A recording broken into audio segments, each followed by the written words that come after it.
بچپن سے لے کر کے 20-21 سال تک کی عمر انتہائی اہم ہوتی ہے۔ اس کے بعد تو پھر ظاہر ہے بچے خود پختہ تر ہو جاتے ہیں، جس بھی جہت میں چلے جائیں۔ تو ان کی اب تربیت کا نصاب کیا ہے؟ تو پورا نصاب شریعت اسلامیہ نے دیا ہے کہ پیدا ہوں تو ان کے کان میں اذان کہیں، پھر تحنیک دیں، 7 دن کے بعد ان کے سر کے بال کٹوائیں، ان کا ختنہ کروائیں، عقیقہ کریں، اچھا نام رکھیں، پھر اس کے بعد ان کی غذا کا اچھا انتظام کیا جائے۔ جو ہی بچہ بڑا ہو تو اس حساب سے غذا کی تبدیلیاں، اور یہ ظاہر ہے جو غذائی ماہرین ہیں ان سے مشاورت کے ساتھ معاملہ آگے بڑھنا چاہیے، اور بچے کی صحت کا خیال، موسموں کی شدت سے ان کو بچانا، ان کو حیادار لباس پہنانا، تاکہ بچوں کی بچپن سے ہی تربیت اس طرح ہو جائے۔ بعض اوقات بچیوں کو اس طرح کا لباس پہنایا جاتا ہے اور خیال کی جاتا ہے کہ ابھی تو یہ بالغ نہیں ہوئی، چھوٹی عمر کی، تو چھوٹی عمر سے ہی ان کو جو ہے وہ یہ چیزیں سکھلائی جائیں تاکہ وہ ان کی طبع کے اندر وہ چیز راسخ ہو جائے۔ اگر 9-10 سال کی بچی بھی پردہ نہیں کرتی اور اس طرح کا لباس پہنتی ہے تو بعد میں اس کو اتنی جھجک نہیں ہوگی اور پھر اس کو پردے پہ لانا مشکل ہو جائے گا۔ تو یہ ساری چیزیں جو ہیں وہ بچوں کو شروع سے سکھائی جائیں، ان کی فطرت میں یہ چیز ہوتی ہے، اس فطرت کو اجاگر کرنا ہوتا ہے۔ اس طرح 7 سال کا بچہ ہو جائے تو اس کو نماز کی تلقین کرنا، اور 10 سال کا ہو جائے اور نماز نہیں پڑھتا تو اس پہ سختی کرنا تاکہ وہ نماز قاطی ہو، اور جب بالغ ہو جائے تو پھر تو شرن بھی اس کے اوپر واجب ہو جاتی ہے، اب اگر نہیں پڑھے گا تو گناہ گار ہوگا۔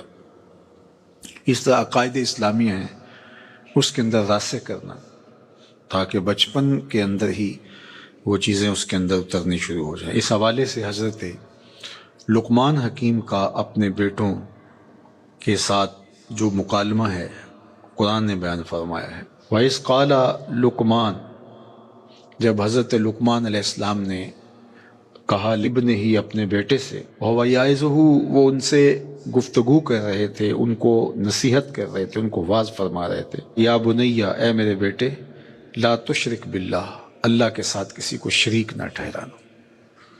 اولاد کی طبع میں توحید کو راسخ کرنا اور انہیں شرک سے اجتناب کرنے کی تلقین کرنا، یہ تمام وصیتوں کی جان ہے۔ چونکہ عقیدہ توحید جب آپ کے سینے میں اتر گیا تو پھر آپ خوف کے مرض سے نجات پا جائیں گے، آپ کے اندر توکل پیدا ہوگا، اللہ کا خوف پیدا ہوگا اور غیر کا خوف دل سے نکل جائے گا، آپ کی طبیعت ریا سے مبرہ ہو جائے گی، خلوص للہیت، یہ چیزیں پیدا ہوں گی۔ تو یہ توحید کا فیضان ہے، اور ہم کیا دیکھ رہے ہیں؟ چند ٹگوں پہ لوگ اپنی زندگیاں وار رہے ہیں۔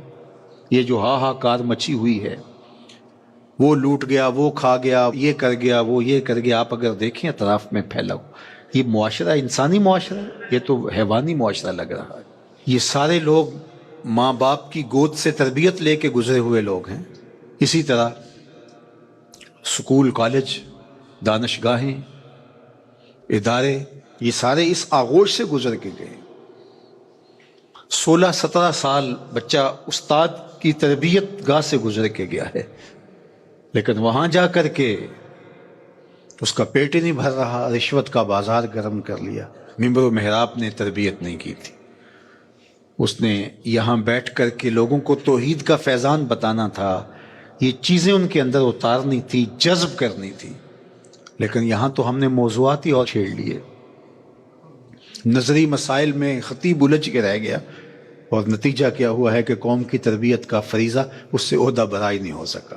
اور آج ہمارے دفاتر کے اندر رشوت کا بازار گرم ہے، تھانے کچہریاں مچھلی منڈیاں بنی ہوئی ہیں، آیان سلطنت سے لے کر کے درجہ چہارم کے ملازم تک آپ دیکھ لیجئے گا، لوٹ مار کا بازار گرم ہے۔ یہ پورا معاشرہ وحشیوں کا معاشرہ ہے، گدوں کی طرح ایک دوسرے کو نوچ رہے ہیں۔ تو یہ جرم تو میرا ہے نا، میں باپ ہوں، میں نے تربیت نہیں کی۔ اگر میں نے تربیت کی ہوتی، میرا بیٹا جس منصب پہ بھی ہوتا، ملک سے بھی وفا کرتا، اسلام سے بھی وفا کرتا، انسانیت سے بھی وفا کرتا، لیکن اگر میرا بیٹا منصب پہ پہنچ کے وفا نہیں کر رہا تو میری تربیت میں نقص تھا۔ مختلف اساتذہ سے 15-16 سال وہ پڑھ کر کے گیا ہے، ماں باپ کے پاس رہا، اس معاشرے کی آغوش میں پلا پڑا، تو پھر اس کا مطلب کیا؟ پورا معاشرہ کرپٹ ہے نا، یہ معاشرے کا نقشہ ہے۔